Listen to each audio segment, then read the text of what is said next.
Okay guys, so it's Max here, and in this video I'm going to be showing you the best and free Mac apps 2019.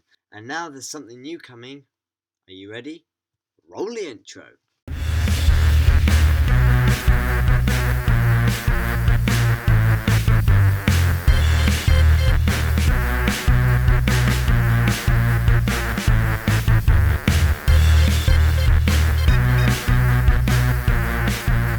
So I hope you enjoyed my new intro, and now on with the video. So I'm going to start with this one called Alfred. You may have heard it. I heard of it through Snazzy Labs. And yeah, so it's basically Spotlight, which is, Spotlight. If you use a Mac, you obviously know what Spotlight is. But then there's Alfred, which is slightly different. There is a premium version, but I just have the free version because, like I said, everything I have is free. So you can just type anything really. I don't really know what to type. If you want, I haven't really experimented much with this. I've just got it recently. But if you want to know more, check one of Snazzy Labs app videos out, because that's where I got the idea from, and I haven't used it that much, but I'm trying to use it more. So let's just show you what here. So you can do all sorts of things. So yeah, clipboard, it monitors your clipboard, and you can see the clipboard history, but only in the premium version. See, a lot of it's in the premium version. So yeah, I guess you can kind of see what is. Okay, a lot of it is, yeah. Oh yeah, this is the thing I have used it for, is when you go here and then you type, for example, sleep displays, just put the computer to sleep. Or there's shut down or restart.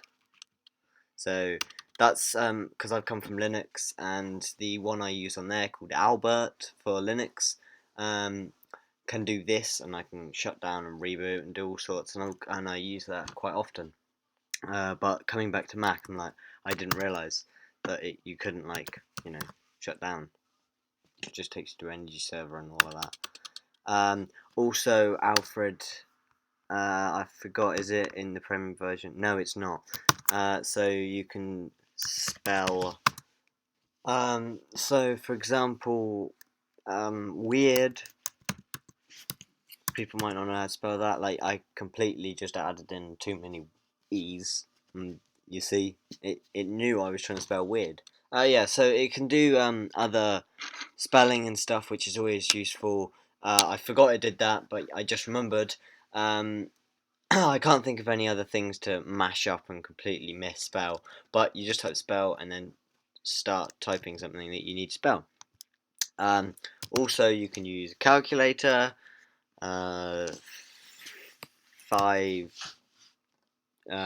times 262, and there you go. You see how it gave you 1310. And yeah, so you can experiment around here. Obviously, search Google. It doesn't have my favorite search engine. Ecosia, the best search engine. I'm going to do a Chrome bookmarks video soon as well. So yeah, search for files, do all sorts of random things. Just have a look in here and see what you can and can't do if you've got the free version. Okay guys, so the next app I'm going to show you is Dashlane, and this is a password manager that I've just started using, and I love it. And the only disadvantage disadvantage I've had with any password manager that you can generate passwords on is the fact that if you choose to generate the password from the given app, you want to sign in on a new device or someone else's phone or a public computer that doesn't have Dashlane on, you have no idea what your password is, especially if you don't have a smartphone that you can have the app on, which I don't. So I haven't changed my main email address to the generated password. So if I want to access any of my passwords that I don't know, I just go to Dashlane, then it will send a code to my email. Then I open up my emails with the passwords that I do know, verify Dashlane, open Dashlane, and then I can access any of the passwords. It's a bit of a lengthy way, but that's the thing that gets really annoying with password managers. It's usually okay, but today I had to sign in a public computer, and that kind of took longer than it should have. Here you can do password changer, and all of the websites that I have passwords for are not compatible with Dashlane changing password, because I think mainly they are American sites. So here you go. There is pictures. 500px I do have a password for, but I'm not signed up for it. I haven't saved the password yet in Dashlane because I don't use it very often. But you can kind of see I've never heard of any of these. Oh, there's a UK one. But they're not. There's no eBay or anything, or even Amazon, which is kind of weird. Yeah, so you kind of see. But look, we're already on C. We're only on C, so they do have a lot. CodePen, I've used that before, but I don't have a account. So you know, you get the idea. Craigslist, obviously, is American. So yeah. Anyway, so that's the passwords part. Then you can get notes, which you can put private information in. You can actually set like Wi-Fi passwords. So look, you can do a blank note, or you can do application password, database, finance, legal document, membership, server info, software license, and Wi-Fi password. As you can see, I have 2 Wi-Fi passwords. I don't know why I have them in there because I know them off by heart. But you know, it's just in case. And also, then you can just copy and paste it. Then you got personal info, which has got your names and your emails, your phone number, addresses. Obviously, I don't want to show you all of that. Then you got like payments, IDs, receipts, and then you can see identity dashboard. See, mine's 100% the health score, and then the password health. You know, no repeated password. If it works, yeah, there you go. And yeah, and then you can also, the sharing center is really cool. I haven't used it yet, but I have been multiple occasions in the past where someone's wanted my password to, you know, watch something, or because I had a free trial for Amazon once, someone wanted to use it, so I was like, yeah, sure. And obviously I have to sign in or give them my password. But here you can click share item. Say I wanted Google.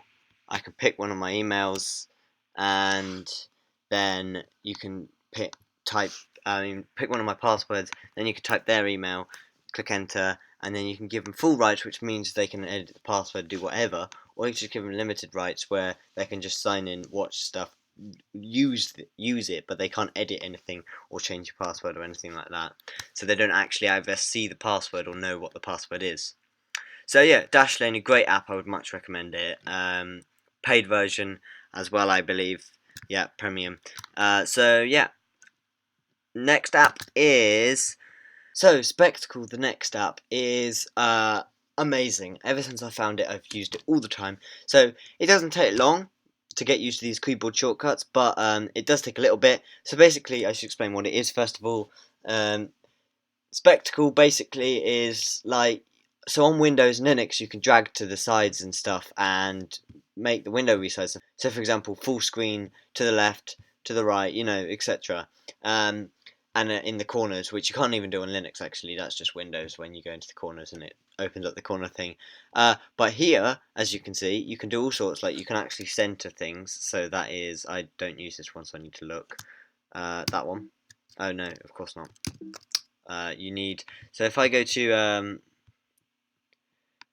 reminders and iTunes to give an example, so as you can see they're in split half. That's because I've done it already. So you get used to the keyboard shortcuts. I do have to guess a bit sometimes, like, yeah, I got that wrong. Here you can do that, or you can do that, and then you can go to the top quarter, either one, and then bottom quarters. You can also change the shortcuts if you really want, but I don't have the time for that, and also I just want to get used to it. And same thing with this. You can also change the thirds by multiply clicking it. So I can go 1/3, the half, and then 2/3. Actually, that's quarters, sorry. So yeah, that's very useful. And then you can make it full screen, like the full green full screen little button up here, or you can just make it that full screen, take it back. You know, most things do that. And then center was that one, like I said earlier, where you can center it, or you can take it back over there. and do quarters again. You know, it's very customizable. Experiment. I really love it, and I can't live without it anymore. It's been very useful since I found it, and I would much recommend it. Okay, so the next app is Night Owl, and this is basically changing from light mode. It does have sound effects. I'm going to mute it so that doesn't get annoying. And then a dark mode, which is here. And you can easily do that by right-clicking, and it will just simply change it and change it again. So that saves you going into system preferences, changing it through the general settings in Mojave. So you can also do it by sunrise and sunset, or you can set your own time, which is always useful. But say, for example, if you like writing like as if you're on paper, so like a white background. So for example, if I go to text edit, and we're in text edit when it loads. So if I go to a new document, you see it might look a bit weird writing white and stuff on a black background, and you might like really hate that. So if I quit it, because it does require you to quit it for other things, and you go here, and then you scroll down, and then you find text edit down here, and it says yeah after restarting the app, which is why I quit it. And then I get rid of that. You go text edit again. Not only the whole background, but the actual whole app is in the light mode. And if you ever want to change it back, simply go down and untick it. And you can change all apps here to light mode, but still have Mojave in dark mode. And it comes up with that because it needs you to actually log out. And you know, so it's pretty easy. Light, dark, or you just right click and so it does the same thing. And yeah, so that's pretty useful, but I just like it in dark, so that's just for anyone who likes the light theme in the day. Okay, so and my favourite app of all time that I've found out myself, I just stumbled across it one day because I was searching for an app that would do this, and I came across this, and this has been a game changer. And ever since I got a Mac, the first thing I do if I'm installing something is install this. So it's amazing, basically. So it's very customizable. It is basically a monitor and fan speed controller. So you can go into here, this is it, and you can monitor CPU. You can choose. You can either select different ones, so they're each of them are up here, and then you can select, say, one. So if I turned off combined for a second, so I can just show you this. So if I just wanted network, it appears, and you can click it, and it would just do that. But say if I wanted battery as well, then when that appears, it says how long your battery has left, actually up there, which is very useful. Instead of this, which just has the percentage. And then also, what I like having is the combined one. So once you turn the combined one on, so as you can see, I have the CPU graph, so I can see the usage up there, and then I have the CPU temperature right next to it, which is very useful. And then if I want to see more about like why is the graph gone really high and why is my CPU usage so high, I can go here and look here, because this is what's in here. This is in the drop down area. I've got the CPU, and then I've got the sensors, so I can change, for example, the fan speed default, which is what Apple does. I don't know why there is an off and a default. They do the same thing. And then there's medium and high, and then you can adjust it yourself manually by dragging this across. And then what I have here is the memory, so I can see the memory usage, which I used to have up here, and I might actually put it back up there because I've forgotten that that's not down here since I've had this new Mac. On my old one it used to be, but not on this one. And yeah, you can see what the percentage is, what's being used, what is using what, to be precise, and what memory is being swapped. And then you've got the battery, so you've got discharging 82%, 1 hour 59 remaining, and condition normal. You know, all of it goes quite in detail. And also at the bottom here, you can just access any of these, which is quite useful. And also what I have here is disks, so you can see the read-write speeds and the storage free, and what is using the hard drive speeds at the moment, and all of that stuff. And then you can also have the network, but I don't really find that very interesting in my opinion. The time, but that's there, and yeah. So that's that. So this is my favourite app of all time, and it can be free. So it is kind of not really official, and kind of probably why they did it in their update. But if this specific one that I can tell you, version 5, which you can still download from their website without going through any weird unofficial websites, you can download it from their website, version 5, not version 6, version 5.3. If you download that, you can go onto Google Images and find the product code, because otherwise you only get a 14-day free trial.